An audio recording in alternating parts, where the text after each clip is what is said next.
Hello, everyone. We are here for another Tuesday for Curious Crossroads, our a show co-hosted by Rachel Starkweather, and we have our guest Canary on, who we had Canary last week. Maybe Canary will be a regular. Who knows?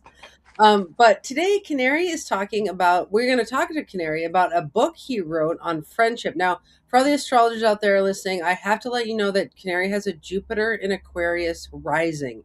And what that means, Canary, is Aquarius is said to be the sign of friendship. And people who are Aquarian are said to be really good at friendship, very interested in friendship, all those things. And Jupiter is the planet of luck and joy. So the fact that you have Jupiter and Aquarius rising would say that you are here to bring luck and joy to friendships. So, anyways, tell us about your book that you wrote, Canary. What is this book? Okay, do we want to start with the drama or with like the benefits? Because I can go either way. Well, before we go into the benefits, can we go into like defining just friendship so we're all on the same page? Sure. Okay. So high functioning autistic coming in here, and also philosophy major, which means I get real specific in my definitions that can get kind of idiosyncratic, which can make it hard to talk to me from people who keep dragging in connotations that I don't mean or expanding definitions outside what I mean. So for me, I think of friendship as a very sacred, very particular kind of thing. I don't call someone a friend unless I'm willing to tell them I love you. Okay. And so there's a certain level of connection and mutual support that I want for anything that I consider a real friendship, which is why I came up with a pile of other categories of connections you can have with people that aren't as intense. So for me, friendship is basically Sam and Frodo. And if you're not willing to walk to Mordor, you're not friends. Ooh, that's a lot. Right? This is why I've Yeah. also got like potential friends. I've got buddies. I've got acquaintances. I've got mutuals, which I think is a category not enough people talk about, but you encounter it all the time. Yeah. Mutuals is if you and I have someone in common, right? Ah.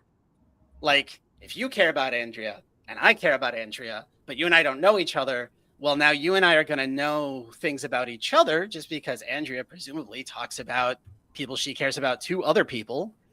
But you and I don't necessarily know each other. So you've got this weird semi-authentic, like, ooh, we know each other's secrets connection that we didn't build. And it's a really fun dynamic. Mutuals. Okay. So we got on the list buddies, mutuals, and friends. Do you have acquaintance in there? What's an acquaintance to you? I should pull up my whole like 10 chart because I broke it down into 10 levels of authenticity. Did you start with Aristotle's classification of friendship? Nope. Though I probably should have. It's been a long time since I read Aristotle. Well, you listed a lot of them. Like one is utility, like by just having work or convenience, and then the next one, there's three of them. The next one is pleasure with like shared hobbies and interests, and then the third, which is I think your the Hobbit reference, is the virtue friendship of deep mutual support. All right, let me go ahead and just do the whole list because I feel like I gave you a shotgun approach. And I actually wrote it down. What's the benefit of writing it down if you can't bring it up with later? So this was my 10 levels of authenticity, which is like how much of my real self people get to see. I started off with NPCs. And if you're online too much, I don't mean what you think I mean by NPCs. Well, NPC is someone who is doing a job and they have to stick to the script. So like cashier at a Trader Joe's, they have to ask if you found everything. They have to ask how you're going to pay. They might have some questions about bagging and if you want your receipt, right? But they don't have a lot of room to give you a lot of themselves in the minute to 2 minutes you're there getting checked out. Sort of like a third house. Well, no, sorry, sixth house relationship. He doesn't know what that is, but yeah, okay, that makes sense. Please tell me. The day-to-day, like the world that is around you. It could fall in either of those two. Right. Anytime you're in like baristas, anyone who's got a job, you call customer service, they have to stick to a script or they're going to get dinged, right? So NPCs, you can't really be yourself with for very long, usually, unless you somehow see the same person over and over again and have a little wiggle room. Then I get acquaintances, people I've met once at a party. This would be just about half the people that I've met at, for example, the cookout that happens at Andrea's once a month. I see these people once a month. Some of them I've seen twice, but I don't really have much connection. I don't know how often they come. I don't know if I'll ever see these people again. acquaintances stays pretty surface level, and you can't really build on it that easily. By the way, those are mutuals and acquaintances. I'm just going up my list. Then I have coworkers, and the reason I have coworkers after acquaintances is coworkers see you a lot, but always within this kind of role where you have to maintain certain levels of social decorum, or you don't get fired, right? Like there's certain things that you might be able to talk about with a coworker just because they see you and you're kind of in each other's lives, but you also have to keep it professional because you have to keep seeing them. Like if you have a really bad interaction with a coworker, you can't just stop talking to each other. And so that forced level of civility also means that you can't take the kind of risks and connection that you can with a deeper relationship. Then I have buddies. These are non-coworkers that you bond with over hobbies. This would be like if I were to start going to, for example, a D&D meetup and play D&D with randos at a game store. We'd have a shared hobby. We'd have something in common. We'd keep going back. It's a free association. You can walk away. But a lot of time for me, my problem with buddies is because some of the people who I end up meeting there tend to be kind of obsessive. They don't want to move outside of the shared realm because this is the one place they get to talk about it. And then I get stuck there. And it's like, well, this is just one facet of who I am, right? This is my gaming strategic storytelling facet. This isn't my emotional resilience. This isn't my loneliness. This isn't my tarot. This is just this one thing that we do together. So I usually try to move from buddies to something higher. I already talked about mutuals. I got a good friend named Tom, and Tom got married. And Tom's wife and I both adore Tom. But we have nothing in common with each other. Like we try to talk and we get nowhere. But we both are united in our support of this guy who we really want to succeed, who we think is a really cool guy, and that we want to see happy. So we are highly motivated for reasons we care about to keep the peace and to be harmonious. Then I have what I call potential friends. These are people who I think I can be friends with, that I want to be friends with, that I'm putting time and effort and showing myself and who I am and like the fullness of me to, in the hopes that we can become friends. Some potentials never get there just because we're adults. Time, children, jobs, hobbies. Fitting in a new person is hard, and convincing someone that you're worth footing in their life, not always easy. And then I've got my friends. And then, of course, the only thing above friend would be a life partner who is a friend that you also live with. And so no matter how real you try to be with your friends, you can't give them the full 8 hours a day. I know how this person snores. I know what happens when this person eats asparagus or ice cream or, there's a level of authenticity there you can't get. And then just in the interest of completeness, I threw in the level of antagonists, people I actively dislike. Usually people who I, for one reason or another, don't trust and can't get away from. This would be like authority figures that really didn't earn it or shouldn't have it. Like that one boss who really, really, really likes being in control. And it doesn't matter if your ideas are good. It doesn't matter if you did all the work. They just want their power maintained. So to them, I got to lie. I got to pretend to be something I'm not until I can get out from under their power. And so they have negative authenticity from me. And that's all my layers. This is an amazing list. Okay, Rachel, I have to know where we are in this list. I wrote them all down. I don't know if you did, but yeah. Where are we? I think we're buddies over astrology. We bonded over hobbies, and now we kind of are coworkers because we do this show together. So we have forced civility through that. And I wouldn't call it forced. Because we both want to be here. There's a part of both mutually wanting to be here that shifts it into something slightly more. That's true. Not so forced civility. It's not forced. Voluntary civility. Mm-hmm. In fact, I think we're potential friends. Yeah, I think so. Because that's after. And then we are mutuals, and we share a lot of mutual acquaintances because we know people through astrology. So. Now, it's not enough to have mutual acquaintances. What I'm looking for with mutuals is someone you both love. Oh. Because Tom is my friend, and he's been my friend for decades, and his wife is his wife. They have a kid together, right? We both love this man. And the thing that makes it a mutual is the idea that if you love someone and they love you, they're going to talk about their loved ones to their other loved ones, right? Okay. You're going to hear people bragging on their wife, or Like, I'm going to hear stories about how awesome this woman is because the man who married her hangs out with me. And she's going to hear the nonsense going on in my life just because he thinks I'm interesting and he's concerned about his friend on the other coast. Yeah. Okay. Well, yeah, I think we're moving up the mountain of friendship, which is something that I talk about, which is, it's when you walk up well, a friend of mine taught me the mountain of friendship, but it's like you can walk up the mountain of friendship with somebody. And I think, Rachel, we're probably doing that. I mean, I think so. Canary and I are definitely walking up the mountain of friendship. I mean, neither of us is walking faster than the other either. I think we're actually walking equally up it. We have a nice trot. Yeah. The Eight of Cups. It's always a guy climbing up a mountain. Sometimes it could be like leaving things behind. I usually associate this with a guy who's got a lot of like friendships and connections, just looking for that one missing piece. So like walking up this could be walking up the mountain of friendship pretty easily. Nice. Eight of Cups is a very joyful card, isn't it?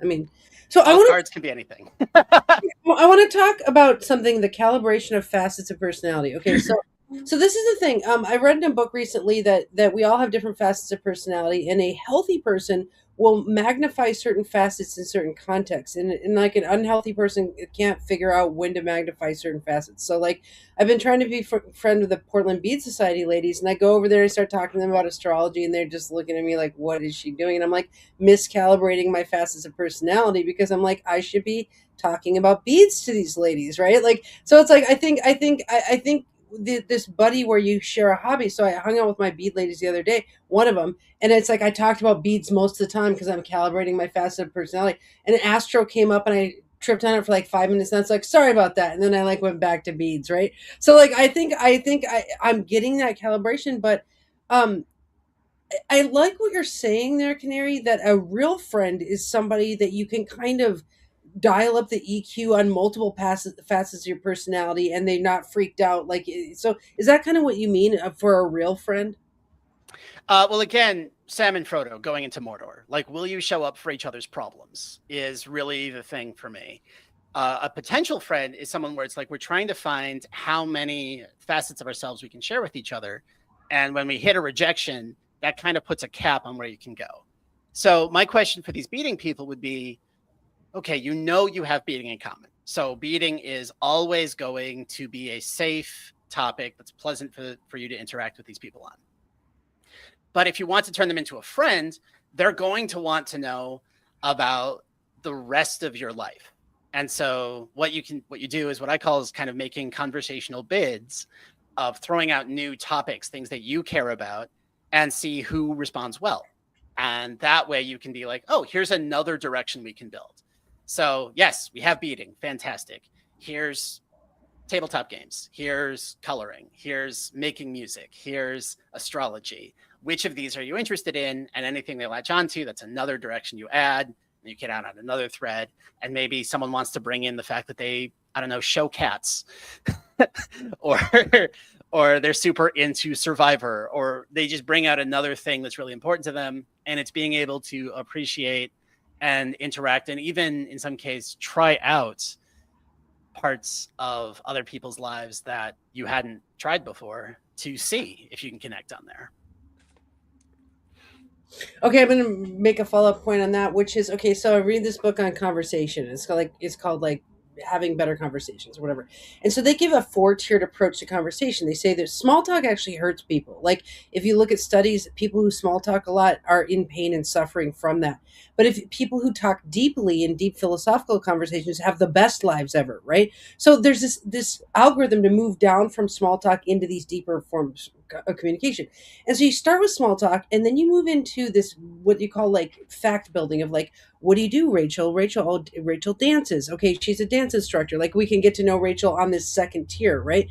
And then once you have those are kind of bids, is from what you're saying, is like, how about we talk about this? What do you do here? And then when you find some area, then you can move down to step 3 and 4, which is where you have deep conversations about what you're finding in those bids. And it's like, that's where in those deep layers of 3 and 4, where you get into what you called rejections, where all of a sudden we find that we don't see eye to eye on a subject, or like this is now a thing that you either have to work through if it's a real friend, or if it's not a real friend, then you got to go back up to these other layers of more superficiality. So is that kind of like what you're talking about? Is like you bid and try to go deeper through those bids? So I don't like the framing of try to go deeper as someone who chronically tries to go deeper. So being a little hypocritical here, but so for me, a bid is like, is this a door that we can open together, that you'd be open to going into this room with me? And then once I know the door is open, we can circle back to it when it feels natural. We can explore it to whatever depth they feel like. And then even when you get to something where it's like, no, that's not for me, cool. You can have a meta conversation around that to be like, this room just doesn't work for the two of us together. I'm glad that this room's for you. This room is probably for you and other people. If there's a problem that you want my specific help with, sure, I'll join you. But otherwise, this one's not for me. Yeah.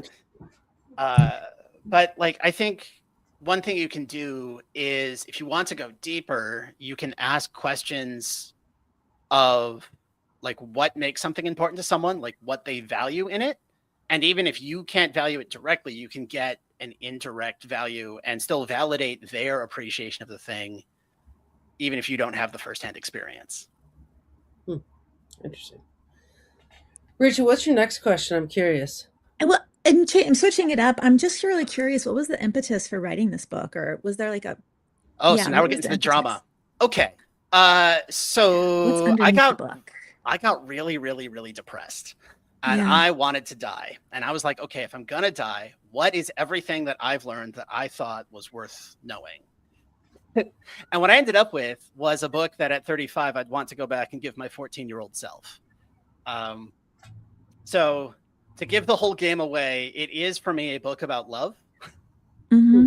Because that's what I think friendship really is. It's about showing love to people in your life, even if you don't call it that. So it was just everything that I thought was important to know. And so there's this awkward bit right at the end where I just go into all of my other life advice that's not directly related to friendship, but that I thought was still worth knowing. What had happened was I just every week I just sat down and spent a couple hours writing a full page essay and then stitched it together and then tied them together and then made more jokes. Yeah. Did you catch the 35 and the 14? Me? Andy, yeah. No. What should I have got?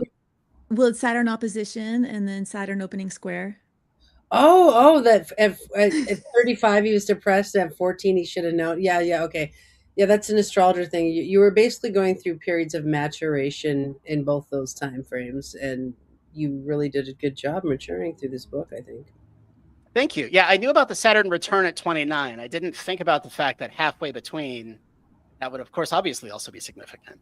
Yeah, and then the 7 years in between those are like an opening square or closing square, or like here is a situation and bringing the situation together. Mm-hmm. Yeah. So that, and like, yeah. So you wrote down essays on love and everything that you had figured out up until that point. Yes. That's really beautiful. Yeah. Okay. Go ahead. Okay, so my first topic on it is, how do you go about finding people to befriend? Great. That is actually very, very hard. Because we've decided that strangers are scary. And we've decided that people mostly don't want to talk to us. So I can tell you what I do. Okay, have you heard I want to say it's Irish legend of the phrase, chance your arm? Mm-mm. Okay, so there's this wonderful phrase. I'm pretty sure it's Irish. It's somewhere in the British Isles. And if I get it wrong, please, I'm trying to respect your culture. I just don't remember which one it is. But there was a story where two clans were warring. And one clan had got the other clan holed up inside a church. And because church is sacred, they're obviously not going to just go in and kill the guys. But they want the fighting to stop. And they come to an agreement. And they need to shake on it. And one guy cuts a hole and then sticks his arm in to shake. And this was terrifying because it's like you put your arm in, someone could just cut it off. Yeah, so you're chancing your arm. So the thing I do is I just go out there and risk rejections. I don't know. I've definitely told you, I don't know if Rachel's aware that every Sunday I go to a coffee shop 15 minutes away, just a little bit of a walk. And I put out a sign that says, talk to me about tarot. Not selling anything. And I just kind of openly invite strangers to come talk to me. And all but one of the weeks I've done this for the last 2 months, I've gotten at least one good conversation out of it. I haven't yet had a return conversation, but the door's open. I've given out stickers. I tell people I come back every week and at what times. So at some point, this might pay off. Or if you see someone doing something interesting, you can walk up to them and ask what they're doing, which is how I met Andrea, because Andrea was painting stripes on her car. And I was out on a walk and I saw it and I'm like, that's cool. And then I was out on a walk and saw her still doing it. And I'm like, okay, now I'm saying hi. Yeah. Yeah. Or now and it's working because, you know, I mean, it's working because I'm very open to building relationships. I personally have a chart that's very relationship focused. And so when you did that, I was just like, oh, okay, this is awesome. And then we had this great conversation. And then I actually have studied the building of friendships as well. And so and what was cool about you is when we talked about maybe hanging out, I was like, oh, yeah. And I thought we were neighbors. And you're like, well, we're adults. We need to make a plan. And I was like, I like this guy because people who aren't necessarily a super adept at relationship building don't get that planning is a big part of relationship building. Like, and also being on time. Like Canary and I both are very on time people. And it's because it's part of building trust and mutual respect in the building process of the relationship and things like that. So yeah, I thought that was really cool how you came up to me. There's 2 layers to that. There is, so again, adults, we get busy, right? We have full schedules, and it's very common for people to politely be like, oh yeah, let's do that sometime, and not mean it. And my autistic ass I can't tell if you are like, yeah, let's do that sometime, that'd be fun, go away forever, or if that's, yeah, let's do that sometime, I want to make this happen. So my metric is to be like, okay, so let's either schedule a time or exchange contact information, and you let me know when is convenient for us to schedule a time. To be like, all right, you don't have access to your calendar, you're going to be busy till Tuesday. All right, I will contact you Wednesday at 10 a.m. and then we'll figure out when you're actually free. And if people aren't willing to do the second one, then it's like, oh, you don't, this is a no. Got it. Yeah, I always look at that as gathering intel. When people look at rejection, I'm like, I'm gathering intel, because it's like if they reject me, I'm like, okay, that door is closed. And then I move to another door. I think you can take it really emotionally, or you can say like, this is information I need, I think Can I interrupt really quick? Yeah. You can take it really emotionally and say that this is intel you should need. Okay. Because like I've been absolutely crushed when the really vibey girl doesn't want to hang out, but also I still need to know that she doesn't want to hang out. Like, don't keep trying. Go be sad about that at home. Get some Ben and Jerry's. Like, interesting. So you don't find people in groups, like you don't go to a D&D group, I guess, because you're not looking for buddies, right? You're looking for friends. It's buddies. I also think I talked last week about how I find it hard to calibrate multiple interactions at once. Like, I've spent enough time watching body language and picking up cues and learning how to check in that with 1, maybe 2 people, I can tell when I've lost someone, or I need to shut up, or I've just made a joke that didn't land and someone's offended. But the more people we have, I can't keep track of all of that, and I can't really connect. So for me, I'd rather like do a buddy style hobby with a bunch of people I already know how to read so I can relax into the activity, than to try to meet new people at the same time as we're doing a shared activity and already splitting focus. But you absolutely can. Like, I was part of this festival for the last several years where we met online and we're like, hey, let's meet up together and share things we're into. And I did make some long-term friends that way. I just met them by kind of finding who would look like at the edge of the group at any given time and peeling them off for one-on-one conversation. Yeah. It's interesting. We have kind of worked into the Moyer Press to become real friends because we meet over astrology. Like Debbie's on here and she's talking about like how we met was I kept asking questions on Facebook and she was answering them. But as we all meet over astrology, but we have this show on Thursdays called Everything Under the Sun. And that's a random topic content generator show. So we roll dice and things like that. And in that case, we end up being real friends because we end up talking about anything and everything, you know? Sorry. I should find a way to weasel my way into that. Because this is my month of the sun. I pulled a major arcana card for every month of the year. Yeah. You're always welcome at that group. The only reason I don't invite you is because you have another standing date with another friend. That's true. an ex of mine that is really important to me, and I play board games every Thursday. Is there any way you could change the time on that since ours is inflexible? Yeah, Yeah. probably a few times for at least a month. Yeah, yeah. Okay. All right, Rachel, your turn Yeah. on the questions. Oh, go ahead. Yeah. So I guess I'm curious, like, how do you define a good friend? Like, what makes a good friend? Again, so I'm going to back up and again, just say for me, friendship is about love. It's about saying, hey, I'm going to show up to your problems. And if you're not winning, I'm not winning either.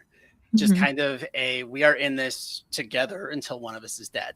And that is a high bar, but I think it's extremely worth having. And I think it's the kind of friendship that changes lives. The question is, how do you get there? And that is a lot of building. Mm-hmm. And part of it, I think part of how you build a good friendship is to ask and invite people into your problems and see who wants to show up.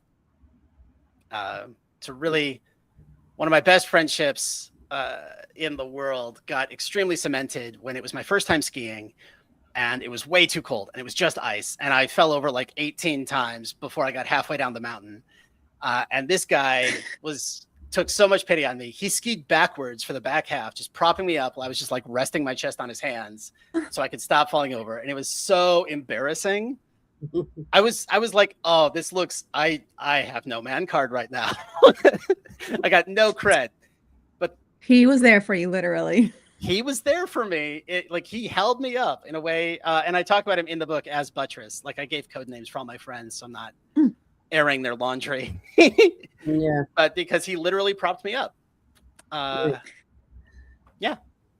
There's actually something about seeing someone at their lowest and then watching them grow. Not that that was your lowest, but it was a low moment. But watching them grow from that point on, that creates like a deeper bond, I think. Yeah. Yes. Yeah. You know, a good friend of mine, we had dated like many years ago. Then we were apart for like 15 years. Then we started hanging out. We started hanging out on Zoom every day. But we actually worked support sharing into our mechanism. Like, he identifies as autistic, and yeah, I'm authentic, which I learned last week. And we decided that we would always do the anatomy of a hangout was, hey, we chit chat, and then we do support sharing, which is basically helping each other with your problems. And we actually worked that into our system of hangout. And then we also hung out every Sunday from 12 to 1 relentlessly for 2.5 years now. So I think, yeah. So I think that's really astute of you to say that if you're going to be a real friend, you have to do that kind of support sharing, problem issue kind of level of depth. Otherwise, it feels more like a buddy and not necessarily a friend. Right. But you do also have to have the fun in there. I discovered last year that I found someone who really likes doing caretaking, and they really wanted to support some of the emotional issues I was having as I grieved things I hadn't touched in 20 years. But once I kind of ran out of things to grieve, I was like, okay, is there a way we can like play and joke around and have more fun? And that wasn't something that they really felt a connection to me on. And it was like, oh, sorry, I don't need a mom. Interesting. So I do think you do need you need the full package. It can't just be support. But support is a really good litmus test for how much you matter to them. And another really good thing you can do is you can tell people about the effects they've had on your life. You can tell people what happened when you tried their advice, or when you attempted that hobby, or you went to that hangout, or read that book, or watched that show. Mm-hmm. Mm-hmm. Well, you know, it's I think the going deep thing. Okay, so like you and I were trying to build a friendship. And the thing is, having you on the show last week really deepened it for me, because I actually got to really talk to you for an hour about what you really are up to. I mean, and I know we go out for dinner, but it would be like imbalance if we talk for an hour about what you're up to, but it's like, I really needed the time to really just hear about what's up. And then now doing this, I really feel like I know you even better, because I'm like, Oh man, I would love to grill you on friendship for like a series because like you're so this You is got it. so really, because I would love to have you back. I mean, that's the thing is our crew needs this knowledge that you wrote when you were depressed in your darkest moment Hmm. because this is going to help them be better. I mean, we're mega manifestation. This we're trying to mega manifest every part of life, and I think friendship is a calculation that is extremely hard for a lot of autistic people, especially, or people. A lot of astrologers are kind of on the spectrum, and so I think it's what you're offering here is like just mind blowing. I mean, and so I do think it does deepen friendship to actually there's something I would call like uncovery of the self. It's like you and I have probably done a little problem solving, not that much, but now it's like I feel like I'm like excavating Canary a little bit and being like, okay, this is Canary, okay, this is, so I think and I love what you're saying about the play because it's like if it's all deep or all problem solving, that becomes imbalanced. So I think there's like Hmm. a balance and a breadth to a real friendship is like you clown with them and then you talk about your problems and then you do random content and then and all that together is like the whole ball of wax or something. Yeah. Ski backwards guy also let me live in his basement for 6 months after I got bed bugs. I was thorough to make sure my friend didn't get bed bugs. And like 2 weeks ago, he bought me a game called Brotato, where we're just little pixelated potatoes with weapons fighting aliens on a field. Like, it's Interesting. nonsense. And we send each other dad jokes because he's got a 5-year-old and we are at the age where you just have to. Well, it makes me think of threads. Like a good friendship should have multiple threads, Yes. right? It's like a Yes. Discord server and you have like all these threads or something. Yeah. Yeah. So, Exactly. okay. Wait, Rachel, So, did you? Oh, go yeah, ahead. I do have a question. What about when you are watching your friend walk off a cliff or they're about to make a decision you know is, from your perspective, not going to be a good choice, be it like a life career or a relationship? Or like, how candid should you be about what you can see with your friend? All right. So you used a word there that I got to pause on. You used the word should. And for Yeah. me, should I always replace with the phrase want to live in a world where. Mm-hmm. Wow. And the reason I do that is because I don't think should is written on the universe. I don't think there's a way to see that. There's a thing the philosophers call the is ought problem, which is we can describe what is, but we cannot then turn and take the is and say this is what we needs to be. This is what ought to be, right? Okay. So I can tell you what I do, which is I check my motivations. Mm-hmm. If I don't want them to walk off that cliff, is it because I don't want them to walk off that cliff or because they don't want to walk off that cliff? And usually that happens because they've told me they don't want to walk off that cliff, right? Mm-hmm. Like I had a friend who was telling me that they wanted to settle down. They wanted to have a house and kids, and they wanted, a minivan because they planned on having 2, maybe 3 children and a dog. And they were dating a guy who, when he needed to get a new car, against their recommendation and with a loan, bought a sports car, not a minivan, not like a pickup. Like he didn't. And I'm like, girl, this guy he's not moving in the direction you told me you want to go. You can't do this. Mm-hmm. And of course she didn't listen to me, but but I will call my friends out and be like, according to my best understanding of what you want out of life and what you're trying to do, this is a mistake. Mm-hmm. Or if maybe I'm feeling a little humble, I'll be like, can you explain to me how this lines up? Like, why is this okay? How does this work? What's the I'm not seeing the path to your goal. Can you tell me how this cliff leads to your goal, please? So you utilize good questions to help them see Yes. their own path. I try. Yeah. Because again, it's the same thing as coaching, right? Like I don't have the answers. They have the answers. I just have an outside view that's not in the middle of whatever emotional morass they're in. And then when they walk off the cliff, you find a nice trail to get down to wherever they are. And you just be like, okay, well, we're here now. What do you need from me? Yeah, I was kind of going to say that is it seems like you kind of go into coaching mode there, and it's like I can see how successful you're going to be as a coach with that, just like how you approach that situation with just such grace and just a lot of nuance there, so that's cool. Well, I've got a section on advice, and it does come down to the idea that good advice for anyone is going to be reliant on who you're talking to, what they want, what tools they know how to use, and then assembling a plan from there. I can't give you advice that would work for me. I have to give you advice that works for you and that you feel good about doing, or you're not going to do it. And I've just wasted my time. And it seems like there's a consent thing with advice too, like non-consensual advice, or what did it say? Unsolicited advice is never good advice. What do you think of that idea? It can be, but again, it has to come from a place of love. Okay, I think it's my turn to ask you another question. Okay, so we've talked about finding friends. Let's talk about building. Okay, so if you meet somebody, okay, this makes me think of the 7-step sales cycle, because the first part of the sales cycle is to identify prospects. I can't remember what the name is. But then if you think they're a prospect, you go ahead and build rapport with that person. So when you're out finding friends, I'm sure that some of them you're like, no, I'm not really interested in building a friendship here. But some of them you're just like, ding, ding, ding. I think we might have something here. So what's your next phase of like the build phase? Well, so you're already seeing it, right? It's okay, I've talked to you now. We've had a good conversation. We have multiple facets that I think are worth exploring, right? Like you and I are both interested in friendship. I have been interested in astrology. I don't know a lot about it, but like I came into it having fallen in love with tarot, right? So it's kind of mysticism adjacent, or they're both mysticism, but it was kind of astrology adjacent, right? So I'm like, okay, we've got one thing to talk about. And then I found out that also like board games and beading. And one thing that you did that I thought was really cool was you like to give people kind of like items.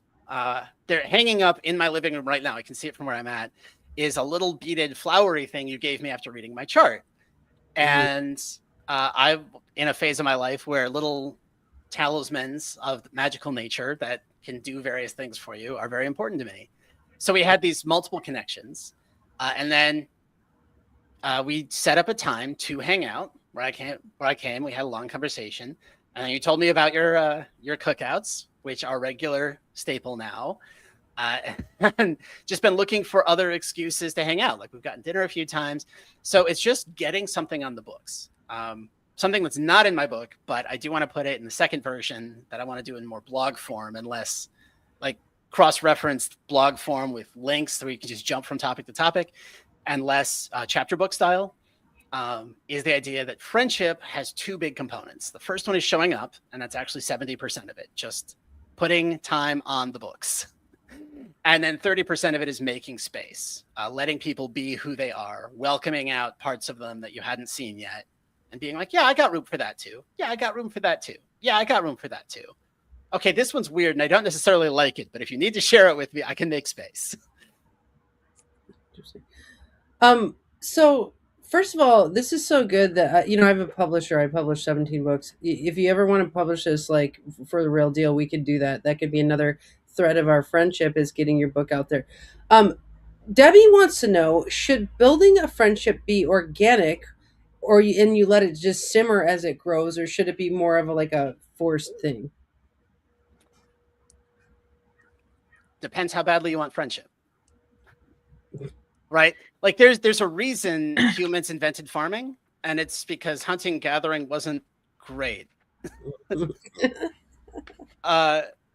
Like here okay. So here's the problem with organic. It's the making time.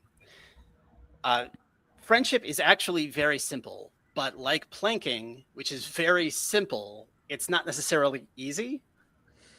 Because I can describe the posture. I can get in the posture. On a good day, I can hold the posture for 3 minutes, right? But like I had to work up to 3 minutes. And if I'm out of practice, it might only be 2 or 2.5. And then I have to do it a while to get back into it. And the problem I have with organic friendships is that a lot of time it just doesn't have the time. Like if you don't schedule specific continuances, if you don't have a basically permanent reason to keep running into each other, it's really easy to let that atrophy. Yeah. So if you've got a meetup where you keep saying the same people every week and that's building friendship at the pace you want and you don't need more time together, go for it. Be organic. But if you want to deepen a friendship, be intentional. There is a sort of rule called the 11-3-6 rule, which you need 11 encounters over 3 hours long, or at least 3 hours over a 6-month period. That helps create an acquaintance into a friendship. And that's that time piece. I hadn't heard that, but that sounds something like right. Yeah. So I read this book called Find Your Community, Building a Community in a Lonely World, basically. Because my chart is actually, Canary, going through a 2.5-year transition where it's building friendships very intentionally. Rachel, Saturn's entering my 11th house for 2.5 years, right? So it's like, so astrologers would know that it means time for me to be intentional and be very structured about relationships and friendships. So I started reading books on it.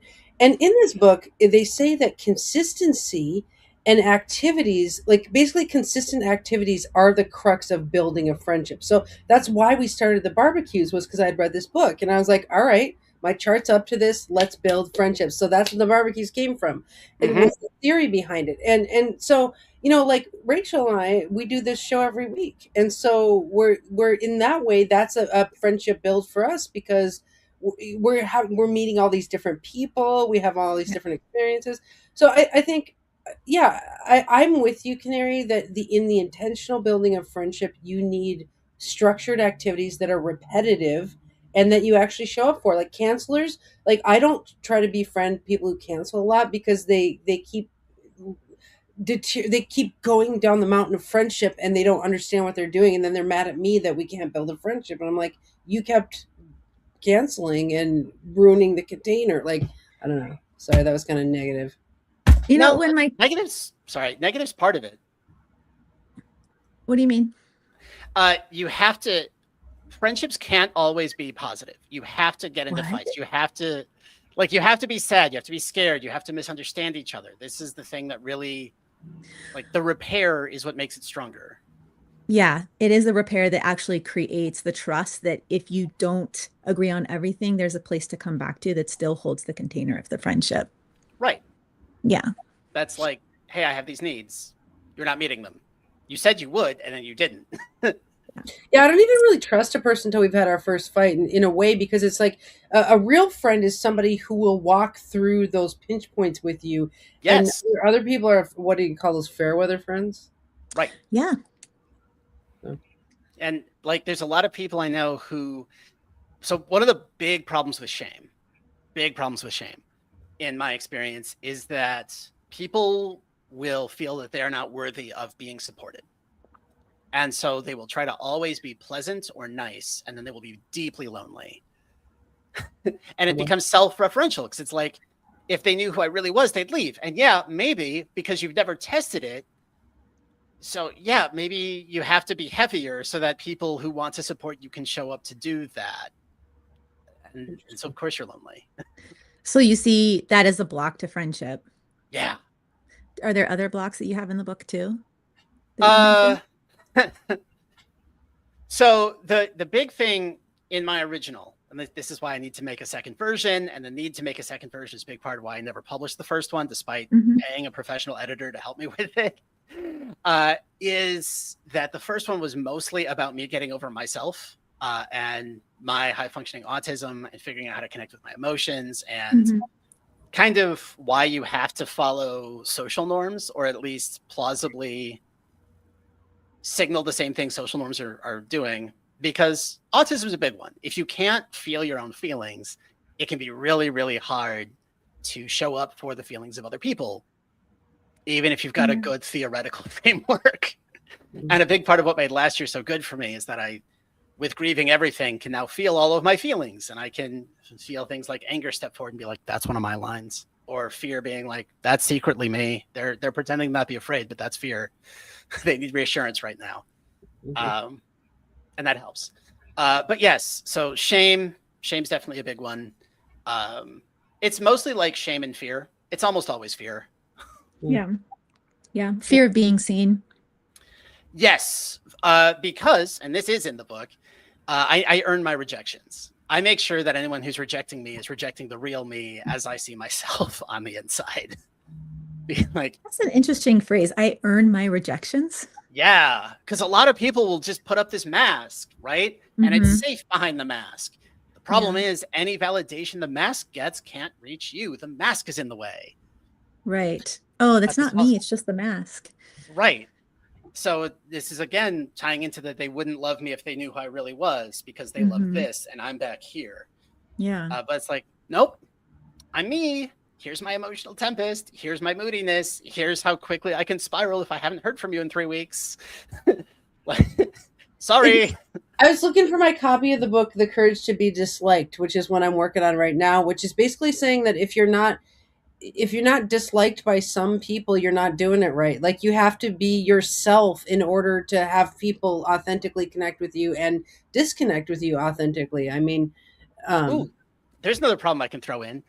There is actually a failure mode in the other direction that says, hi, I'm me, but won't let you go away. Like, if you I don't know if you've met someone who's like, okay, how do I describe this? There's, I'm me, this is who I am, you can take me or leave me. And there's a lot of people who have gotten to the stage of being authentically themselves who won't accept the, I don't like you, please leave me alone. They'll be like, take me or leave me, but you have to take me. And I'm going to keep showing up to keep trying until you say yes. And it's like, interesting.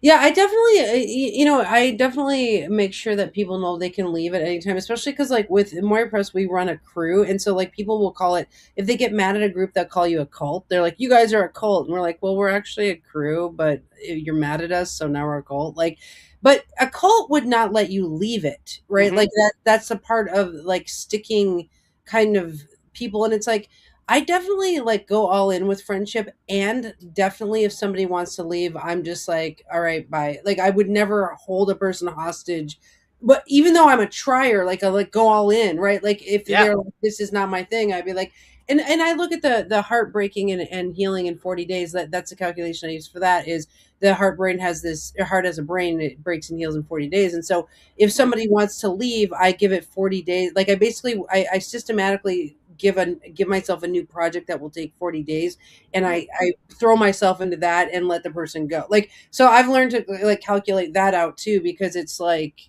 it can be very painful when they disattach cords and things like that. So definitely can That's be. a beautiful way of thinking about that, Andy.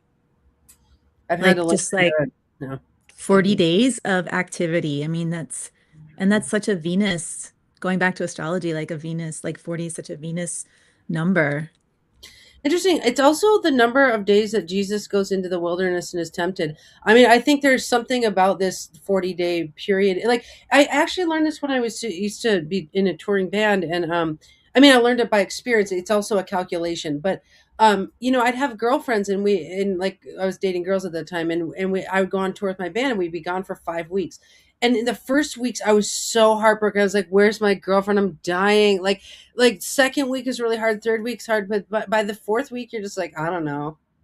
Like, you like you're just like, my girlfriend, whatever with her. Like, like you actually make all these new synapses in that time period, in attachments to other things and stuff like that. I even used that when I quit beer, weed, and cigarettes. I mean, I really gave that 40 days too. That's why in recovery, the 30-day coin is like a big coin that you get, because by the time you get to 40 days, yeah, it's a thing. So what was the primary element in your chart? mine in water. I have like 6 or 7 planets in water. Huh. A lot of air though too. Like, a very air. You see how theoretical I am? That's all the air in my chart. Like, you're very air heavy, and I think you and I line up on those air.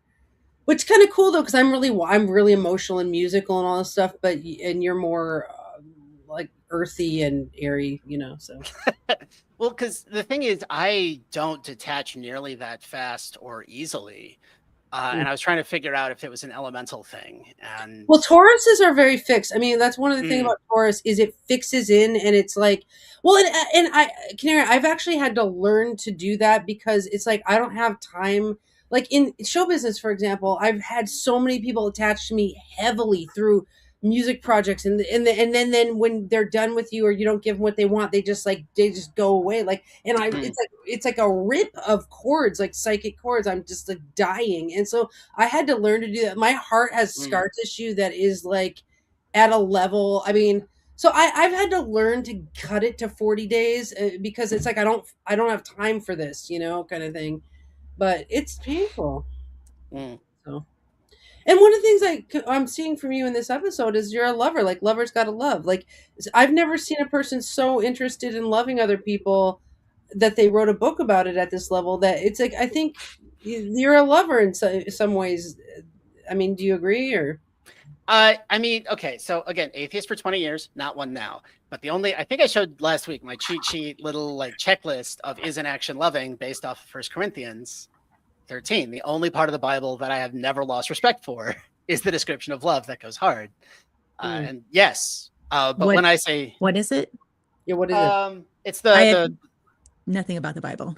Oh, okay. Yeah. So there's this classic set of verses that for a long time were read at just about every Christian wedding, where it lists them up as love is patient, love is kind, it does not envy, it does not boast, it is not proud, it is not rude, it is not self-seeking. It keeps no record of wrongs. Love does not delight in evil, but rejoices in the truth. Love always protects, always hopes, always trusts, and always perseveres. Well, you have that memorized. Yeah, well, yes. Even when I was an atheist, Tom, who commented last week, was present when I signed up to do a sermon on love. And I preached on this verse for an hour, or like half an hour. And they were expecting me to be joking about it, but I came in dead serious. I just put on a Southern pastor voice because that's what I grew up hearing. Nice. Wow. But yeah, like one series that I have been thinking about doing for a long time and never just had the stick-to-itiveness to actually make is I want to make videos about pop songs about love and just break down where I think they actually are worthy of the name and where they're not. Because I think culture has kind of shifted the concept of love from this, I take care of you, your problems are my problems, I am here to make sure your life is better, even at great cost to me, which is what we all want. And it's the thing it's the thing that actually makes lives better. Is to be like, hi, no, you matter enough to me that I'm going to put my effort into your life. And if it pays off for me, great. If it doesn't pay off for me, great. You get a better life. I love you. And we've replaced it with this feeling of being loved, of feeling like warm and safe and accepted, and thinking that is loving someone. No, I'm so sorry. That's being loved and it feels great and we all want it. But you have to do the other thing to be able to have someone feel that way. Interesting. Well, okay, we have 8 minutes. Rachel, do you mind if I take the floor right now? Please. Rachel and I are calibrating our communication. Are we doing really good? I think so. Rachel, this is my favorite episode. Good. Okay. Wait, I want to say that Debbie did post something about 40 degrees is a novile number. It's very spiritual. Nice. Yeah, it is a very spiritual number. Okay. So do you mind, Rachel, if we talk for the last 8 minutes about well, it doesn't have to take 8 minutes, but it might, which is conflict in friendship. So you talked to Canary that you in order to have a real friendship, you have to go down the road of conflict sometimes. Now, I've read a lot of conflict theory books, and what you see is in real co-creations, which a friendship should be, or could be, is that conflict is inevitable. If two people are actually being present. Okay. Yes. Tell us, what is your pathway through? Do you have algorithms around conflict? Yes. So step one is, okay, so the only thing you can really control is yourself, right? I don't have control over you. It's not my job to try to manage your feelings for me. If I care, I will care about your feelings. Like, I'll care about the effect I'm having, but it's not my job to control how you respond to me. And I think that's a big fear response that happens a lot. Is people like, now don't be mad at me. I can't handle it if you're, no. no, I'm sorry. No, don't do that. So step one is I think about what is it that I want. Comes back to what do I want coaching? What do I want out of the situation? What need didn't get met? What misunderstanding happened? How did I get hurt? And how can I tell that I contributed to the hurt in someone else? Then I'm going to bring it up to the person and be like, first, I think this is what I did. This is my understanding of what this looks like to you. I'm going to start with my best understanding of how they got hurt or their side of the conflict. Then I'm going to say mine. And then I'll be like, and here's what I think the solution is. And then invite them to respond. Like, what did I get wrong? Do you see this? Do you have questions? Can you tell me more about your side? Or even just what do you want to do now? And then from there, it gets real complicated real fast, because maybe I didn't understand their side, or maybe it's triggering old traumas, or maybe one of us was just having a bad day, or both of us were just having a bad day, right? But the end point, the goal, is to come up with a plan that says, here's what happens. Here's what we're going to do to try to keep that from happening again. And then we're going to check in. And again, like I said earlier, tell someone how they affected you. So I will then do a thing, or I'll respond to them differently next time. And then shortly after that, I'll do the cringe thing and being like, okay, so because of our conversation, I did Y instead of X. Did that work better? How are we feeling about this? This is me trying to meet you so that they can just really see the steps that I'm taking to repair. And I expect the same from them.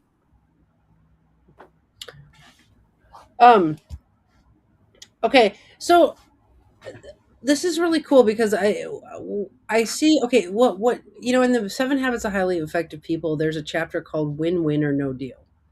And I'm not like a big compromiser because I'm an alpha. I don't know if I believe in alpha, but I'm pretty alpha, right? And it's like you play a lot of power games. I've already seen that. Okay, you're funny. Well, you're pretty alpha too. So I actually like dealing with other alphas. I do. I like alpha friendships. I like whatever it works, right? But the thing about it is I think in this kind of life, you don't necessarily compromise. Like, it's more like finding a win-win. Like, can we use our intelligences, multiple intelligences, to find a way where we can have a creative solution so that everyone can still be themselves and we are all winning? Like, so I feel like that's kind of what you're saying, is that you'll look at it from several different sides and keep talking it through and putting in the work it takes to talk it through until we can arrive at a different pathway that is a win-win. And then you test that pathway. I did X, not Y. How did that work? Does it feel like it's a win for you? Like, is that kind of the approach there? Yes. So there's a difference for me between zero-sum games and positive-sum games. Positive-sum games are the win-win. We both get something there, and the world is a little bit better in total. Like, if I get +1 and you get plus 1.2, great. Now there's 2.2, as opposed to zero-sum games where it's like, I get my 1 at the expense of you losing 1, so it nets out to 0. And the problem with zero-sum games is that there is a tax on it. Like, just functionally, the conflict ends up spending more resources that get generated, and the world gets slightly worse. And so I am actively trying to live in a society and build friendships where it is positive sum the majority of the time, where zero sum is an accident or a miscommunication. Yeah, I mean, I like that too. Like that the relationship could create a better world for all people concerned. It's not necessarily about the two people. And if there's too much negativism being created by the molecule of humans, then it's maybe not a win at all. And in that case, it's a lose for society as well, So. Yeah. When I does the positive sum come from like a quality repair? It can come from a lot of places.